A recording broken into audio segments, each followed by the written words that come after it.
Greetings, everyone, and welcome back to another, installment of the XLerate Program. But you're here for the launch of another branch, of the curriculum. Today's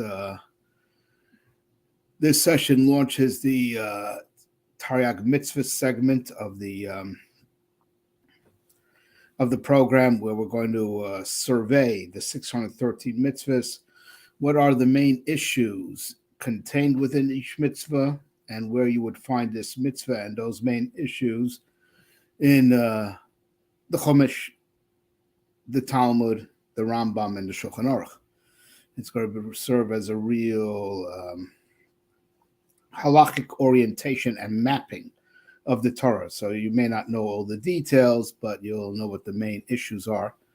The main locations on the map of Torah, be it the map of Torah as in the map of Chumash, mapping out in Chumash, mapping out in the Talmud, mapping out in the Rambam, mapping out in the Shulchan Aruch. A fantastic program. And let this shiur that we're giving today, which is the most fundamental, because as we know, the first is the most important. Everything just follows the first. It is first shiur, launching this segment of this curriculum. It should be Lili Nishos, my father, David ben Achavar Yosef Dov, Zichron Livracha. Really, this should be a aliyah for his neshama.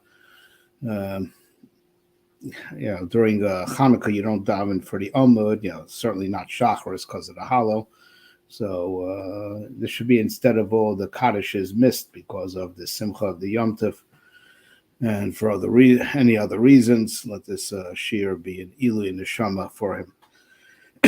Okay, you have to forgive me, everyone. I'm a little bit under the weather. I had two Scotland residences back to back, from Cincinnati straight to Houston. I'm very happy to work hard during my Scotland residence and just give classes and give classes and give classes.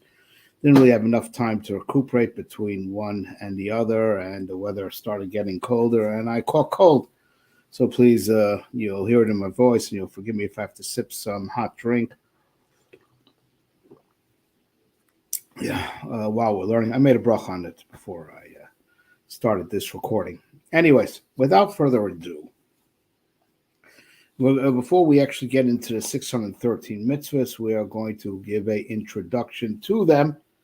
The introduction will span the Rambam's own introduction to what qualifies to be counted as one of the 613.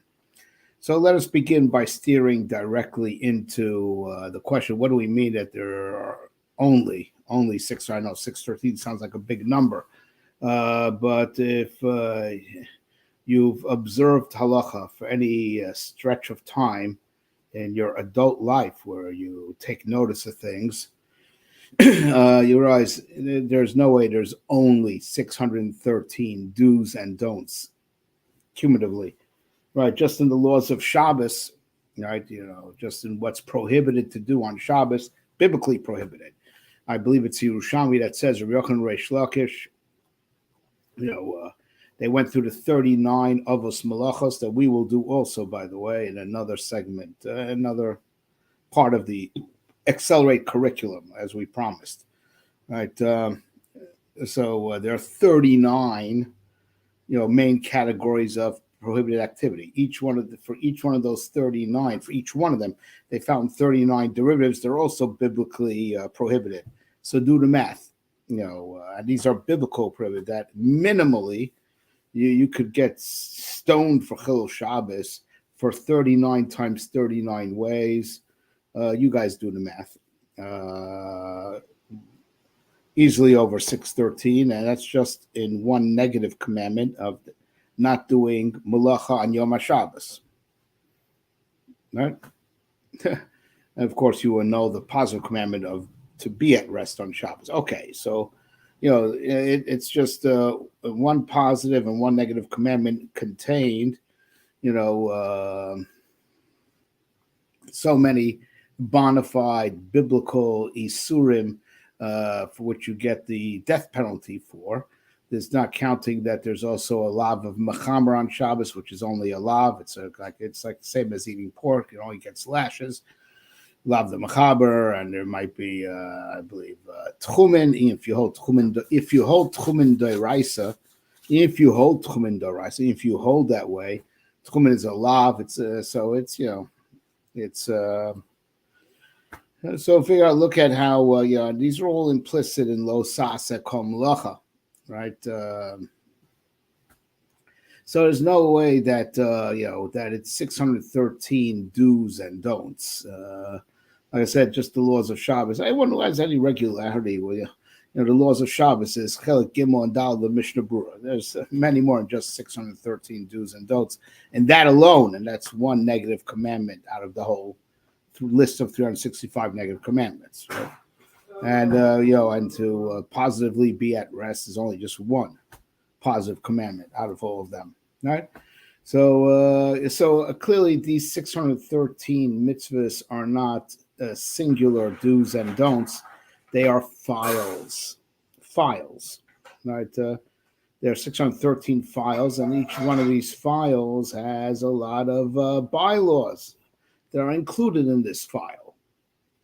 Right, quote bylaws, call what you want, but they're files.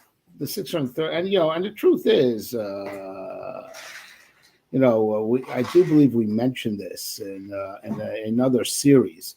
The structure of Torah and historical context. We talked about the 7 mitzvahs b'nei Noach.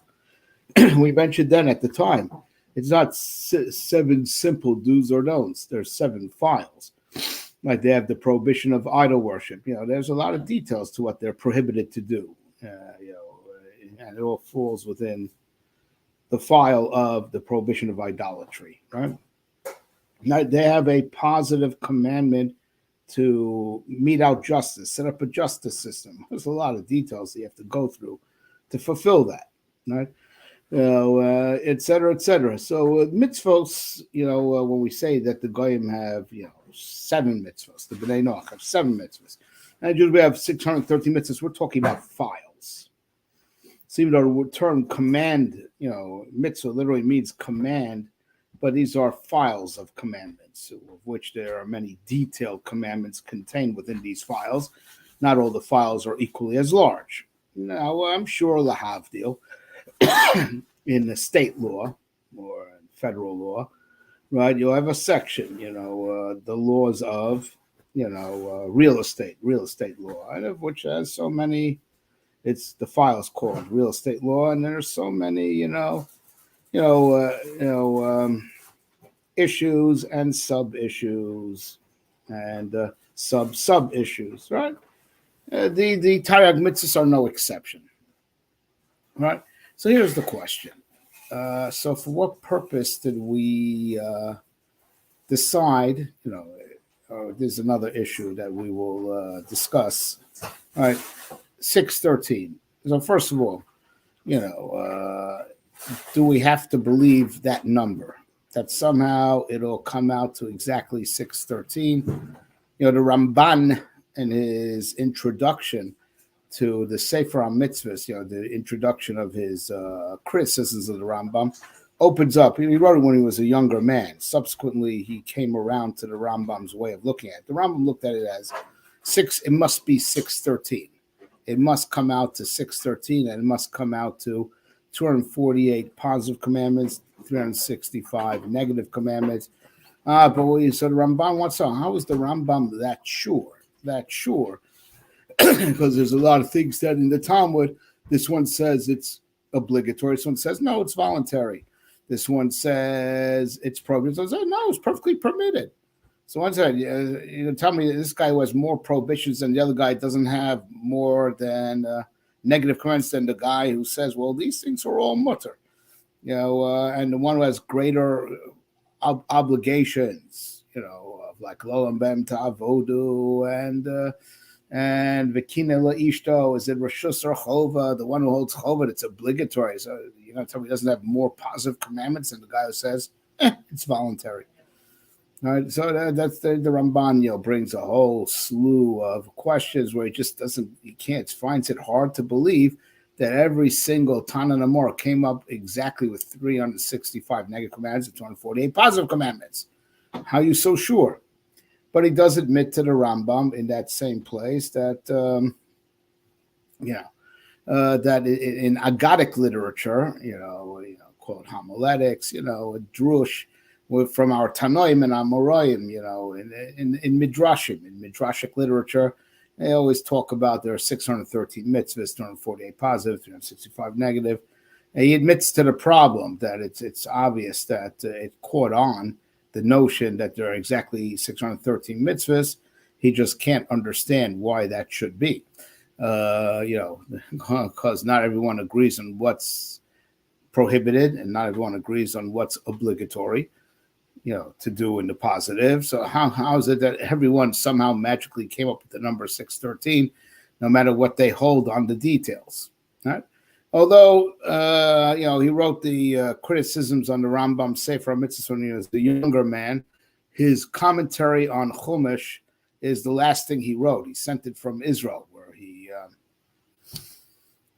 was he exiled there, or did he go voluntarily, or a little bit of both? Because he creamed this guy Pablo Cristiani in the great debate in Barcelona, right? So he probably was under a little bit of pressure to leave, but he probably always wanted to go to Israel anyway, So excuse me. So the last thing he wrote in his life was Pirush HaChumash, and I do believe in Parshas Yisro. You'll forgive me, I'm not feeling well. I don't have books in front of me. But it's partially so one of these places where Matan Torah is discussed, he does mention that he believes that Hashem himself told Moshe, all the law that I'm giving you will divide up to 613 mitzvahs, 248 positive, 365 negative, and that Moshe heard it from God himself, that this is how it should all the many, many, many do's and don'ts are all going to organize themselves into 365 files of negative commandments and 248 files of positive commandments. Right? So he came around that Chazal definitely thought that, but in his younger years, he was really spent. Maybe Rav Simloi at the end of Makkas that says, Torah Tzivulanu Moshe, Torah 6:11, Moshe commanded. And Anochi and Lo Yelcha, we heard, with the 10 commandments, the Aser Dibros at Sinai, so Anochi and Lo Yelcha, those two we heard from God directly, and the other 6:11 we heard from Moshe. Maybe Rav Simloi, that was his drasha, because that's what it worked out according to him. All right, it really is amazing, but the truth is, it's not that difficult when it's not that difficult to say. And like we said, the Ramban ultimately, at the end of his life, said, there are Taryag mitzvahs, no matter how you slice it, even if there were disagreements about what's mutter and what's asur, it's still 365 files in that commandments. And if there was a disagreement about the full scope of what's obligatory to do in the positive, still only 248 files of positive commandments. Right, we're looking for files. We're not looking for all the details. So, of course, there was machlokas. The machlokas was in the details, not in the actual files, right? This stims so well with the Rambam. Again, we are Rambam centric. We just mentioned the question of the Ramban because the question of Ramban should bother any thinking person. You see so much debate in the Talmud of what's really prohibited, what's not prohibited, what's obligatory, what's not obligatory. And you say, and all these different opinions, they all somehow magically came out to Taryag 613. Well, the Rambam clearly holds that all the debate that there ever was, as we will learn in the other part, the other series that we're continuing later today, our structure of Torah and historical context. We're going to begin studying the oral law. So in the course of that series, whether we'll mention it today or not, I don't know if we'll get to it today necessarily, but we will mention that Kol Davar Sheish B'Chos B'Yado She'eno Mimoshe. Anything that you find a debate about in the Talmud, that's not from Moshe. They're not debating what Moshe actually said. because that means, according to the Rambam anyway, said that if we could think that, God forbid, all this machlokas in the Gemara is because we forgot exactly what Moshe said. This is the way I remember it, or this is the way I think it was. Then, God forbid, we're not practicing the original Mosaic faith. God forbid, right?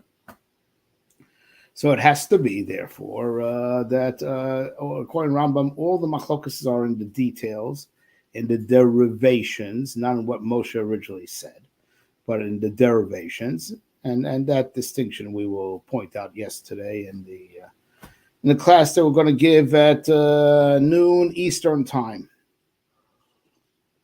Noonish, but anyway. If you happen to be catching this live, I'm telling you otherwise. If you catch this in recording, it's not. Okay, so the Rambam believes that originally, and the Ramban came around to it also.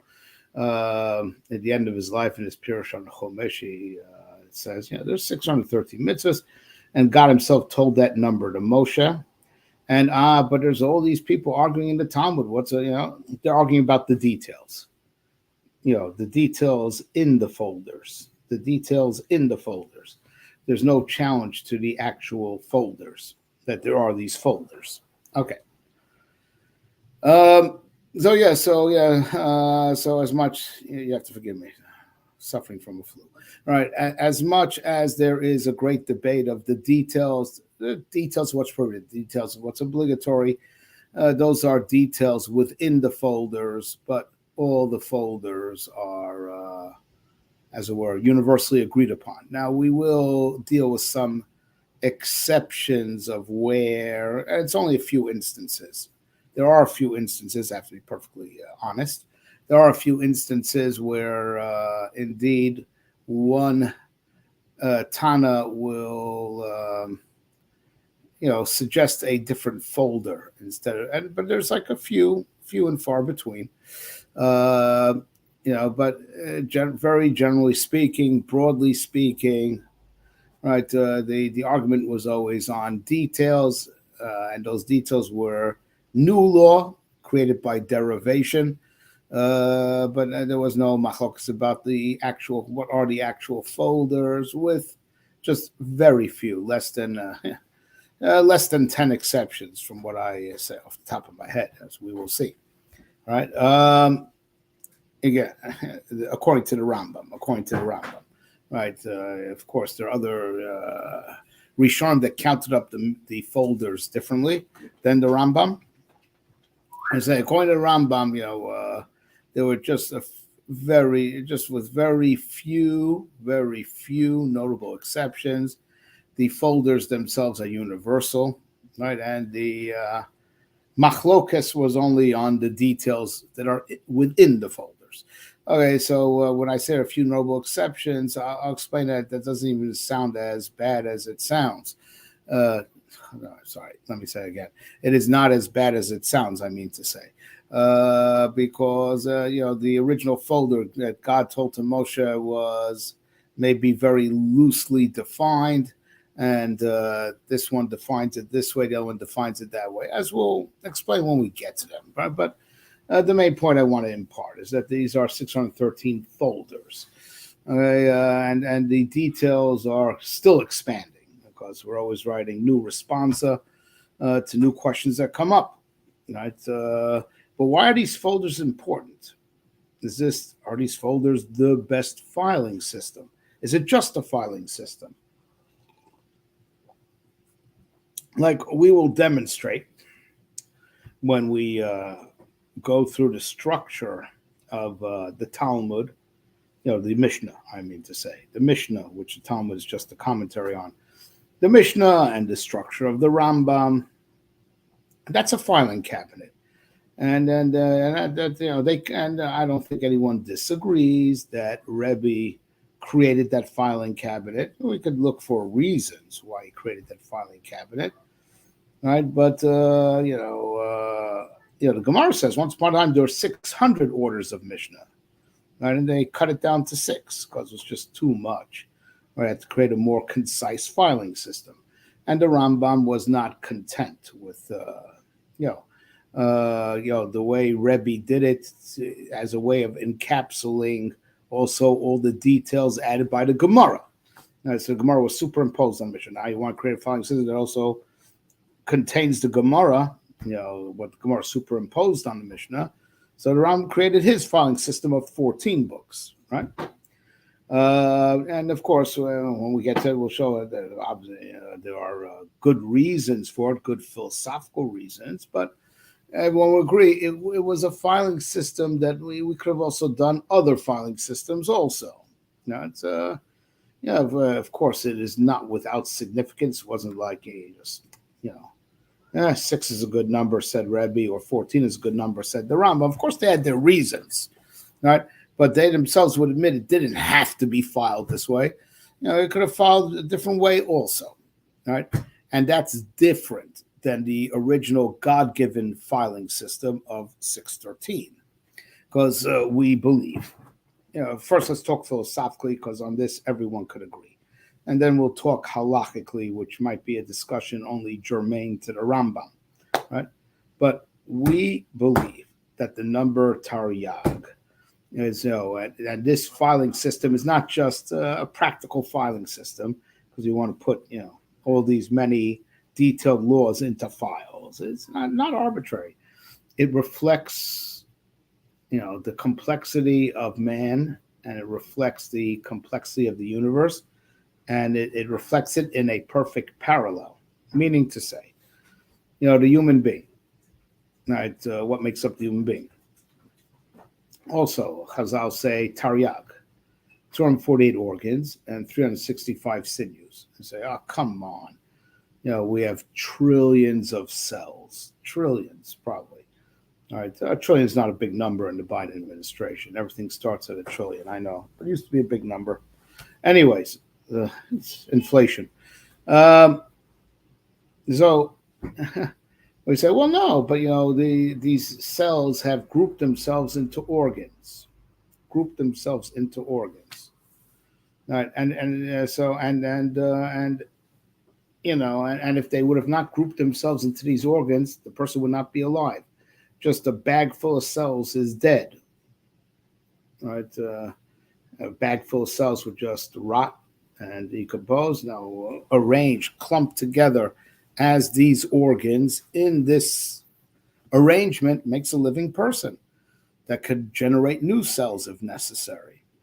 Living person, right? Like the Torah, it's living, it's alive. It doesn't die, but also it expands like a person grows. We said Torah is still expanding. We're creating new laws in response to the new questions that arise. There's always new chidushei Torah. It's a living Torah that grows, right? But what makes a living Torah is that it's also arranged as in organs. These files are living organs. And so these laws clumped together in this file makes, as it were, this organ and that organ, and that's what makes Torah alive. Right? And it also becomes a perfect parallel. We believe that with the entirety of Torah, you purify the entirety of your tselem, of your divine image. So this arrangement in Torah is perfectly parallel to the arrangement of the human being. And it goes deeper than that, right? That, we know that in each cell there's the DNA of the whole body, right? Just for some reason that I don't know if science could fully explain, it's something which already the Arizal talks about, the amazing phenomena that for some reason some cells become the eyes, they get together and become an eye, some cells, all coming from the original same fertilized egg. And really all the DNA of the whole body is there in every cell, but for some reason some cells get together and become the eyes, some cells get together and become the liver, and some become the heart, etc. It's an amazing thing. But since it's all the same DNA, right, that's, of the whole body. So it's like, and it's one integrate, and that's probably why it's one integrated body. And the eyes don't reject the liver, and the liver doesn't reject the eyes. And, and all the other miracles of cellular migration and things, we'll go on and on and on. That explains in Torah also. So even though certain laws bunch up in this file, certain laws bunch up, But we find in the Talmud that we cross-reference and we bring amazing rayas. I just finished helping a person edit his sefer on a particular piece on Hanukkah, and and it talks about kisui, that you can't use the light of the menorah to count coins, right? To check coins. And the Gemara says, well, why? The candle is not holy, seemingly in essence. It's a mitzvah, but it's not like the menorah of the Beit. It's not me'ilah. It's not, the menorah in your house is a profane candelabra. It's not like the Kli Kodesh. We bring a ride from Kisui Adam that you can't cover, the blood of a slaughtered, poultry or deer, chaya and oaf, or chayav and Kisui Adam. You can't do it with your foot, even though the blood is not holy either. You still have to treat it with respect, right? So also so look at that. We cross-reference from the laws of Hanukkah to the laws of shechita of poultry and wildlife, chayav v'of, right? And the Talmud is full of that, like amazing cross-references of things that on the surface have nothing to do with each other, because it's all one Torah. It's all one master DNA, just some clumped up to be this mitzvah, some clumped up to be that mitzvah. So that's part of the function of being a living Torah. Like all the body is intertwined and all the organs interface with each other. It's also all of Torah. All these halachas interface. They just clumped up in these files, but it's the same meta DNA. Right, and that's why it's the Torah's, the perfect thing to elevate the entirety of the person, right? And so now let's follow through on this a little bit deeper, right? That the Rambam said, in his Hakdama to the Sefer HaMitzvos, that he started to embark on his Mishnah Torah project. But he said, before I do it, I want to make sure I didn't miss any one of the Taryag mitzvahs. And that's what caused him to write the Sefer. He took a detour from the Mishnah Torah and decided to write the Sefer on mitzvahs. Right? You see, he was first checking himself. His way of checking himself was, did I miss any one of the Taryag mitzvahs? I don't know. But we already said the Taryag mitzvahs are not, all the do's and don'ts. But nonetheless, there is a real difference. Right, it's the difference between a person who's missing an organ versus a person just missing a few cells. Right, a person who's missing an organ is a Baal Mun. Right, he's definitely a blemished person, and in most cases, he probably won't live that long either. Right, blemished and perhaps terminally unhealthy, whether it'll die quickly, whether it'll die, just live a shorter lifespan. Yeah. Right. You could be missing a few cells and no one will know the difference. Right. You're missing an organ. Oh boy. Right. You can't live. And you are clearly blemished. Right. It's the same thing. The Rambam, I think he was, when he said, I looked at all the Taryag mitzvahs to make sure I'm not forgetting anything. Listen, he may forget a detail here, forget a detail there, but you don't want to forget a whole organ. Right? So at least make sure you have all the folders in place. That's the main structure, right? And so if details missing, it's not optimal, right? But it's not irreparable damage. Maybe from the missing detail will be figured out from the details that were put there, right? You'll derive that detail if the Rambam accidentally left it out, but you don't want to leave out a whole organ, right? Now, the Mishnah Brura in his Hakdama Hilchos Shabbos follows, with this model to explain something amazing. We said something a few seconds ago that's not entirely true. Right, there's some organs that if you could be missing a lot of cells and the man will function. There's some organs that are not that way, like the heart. A hole in the heart could be curtains, right? Hole in the heart, a hole in the brain, right? certain, organs could sustain damage, and the person will still live. Right? Certain things cannot afford to sustain any damage. Says the Mishnah Berurah. That's what Shabbos is. We mentioned Shabbos, just one negative commandment, right? Right, and one positive commandment. The positive commandment to be actively at rest, right? But that's like the heart or like the brain. So even if I kept 38 out of the 39 main categories per rope, but there's one category I just couldn't relate to, so I didn't keep it. I can't relate to ma'amer, right? Gathering stuff. I like going out in the field, and if I see some apples, pulling them together into a pile. Can't relate, and it said there's an eruv. Why should it be usher? But that's usher. It's ma'amer, where it originally grew, right? To gather things together, even though they're cut already, even though there's an eruv, right? Let's say, all right. Still, it's ma'amer. I can't relate to that being usher, right? So I'll gather up the stuff from where it was originally cut, in the field. And we'll discuss this when we get to the laws of Shabbos. If I kept 38 out of 39, 30 out of 39 ain't bad, but still, you could, if you do that, you still get stoned. And if you did that flagrantly and unrepentantly, you may lose your portion in the world to come. If you did it before Hesia, or Lahaches, and even though it's just one out of the, I kept the other 38, completely. Right. Nonetheless, it's like having a hole in the heart or a hole in the head. Right. So Shabbos, the laws of Shabbos, combine to make a folder that's like the heart of the man or like the brain of the man. Whereas other mitzvahs that do not carry the same penalty, right? Those, so it's called that the halachas all gathered together to form an organ that can sustain some damage and the person will still be alive. Right, you get the drift, right? So now there's also, cosmically speaking, we are taught that the cosmos also, as vast as it is, that and there are many more dimensions than what we know. It all could be collapsed into 613. Right, an amazing thing, 613.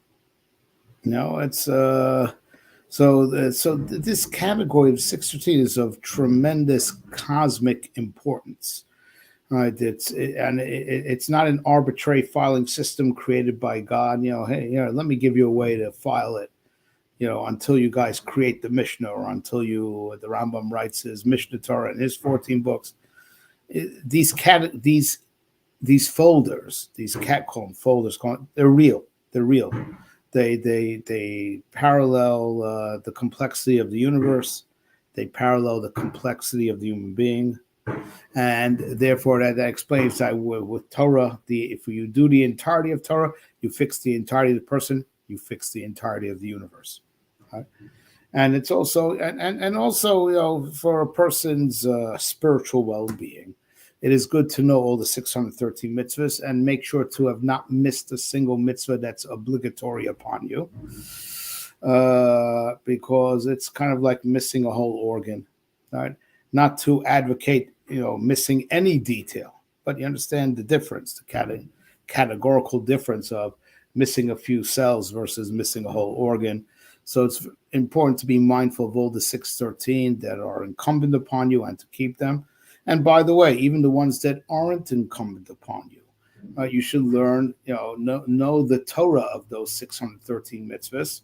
And that, that's how you have, because you have those organs that are part of those mitzvahs, even if those mitzvahs aren't obligatory upon you because you're not a Kohen, let's say, as example. But still, since so of course, the Kohen, when he does these mitzvahs that are special for him, he does it for the sake of all the Jewish people. And when he's perfecting his tselem with his particular mitzvahs, he also, because Kol Yisrael Arevim Zelazeh, we're responsible for each other. So of course he, with his particular mitzvahs, it's not just going to fix his particular organs. They're part of the mitzvahs. Also our particular organs are part to those mitzvahs that are incumbent upon him. But you should do your own, and you do your own by knowing, being aware of those mitzvahs and learning the Torah of them. which is a very great key that Chazal tells us. Any mitzvah that you can't do, right? You should at least supplement it's you supplement for your inability to do it by at least learning the Torah of it, right? So it's very important to be cognizant of the 613 mitzvahs, what they are, and to make sure that you're not missing any one, because to miss a whole mitzvah is to be missing a whole organ, right? You don't want to be that type of blemished being, right? And you don't want to leave like a whole arm of the cosmos unfixed by what your portion it was to fix. Everyone, the cosmos is apportioned. The entire cosmos is apportioned to all the Jews. You don't want to like leave.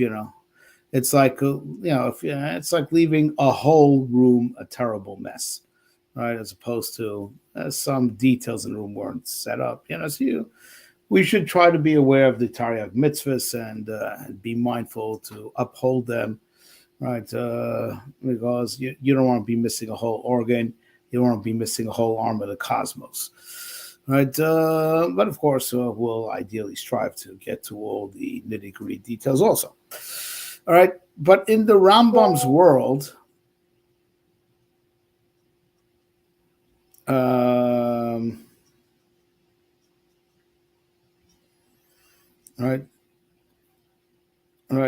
in the Rambam's world, in his halachic world, that is, it is particularly meaningful to know what the 365 negative commandments are, for halachic reasons also, not just philosophical reasons. It takes a long time to explain. So we're going to start from this point in the next installment of this series. But thank you for being with us. I remember this whole shir was Lili Nishmas Avi Moiri, David ben Achavra Yosef Dov, Zichrono Livracha.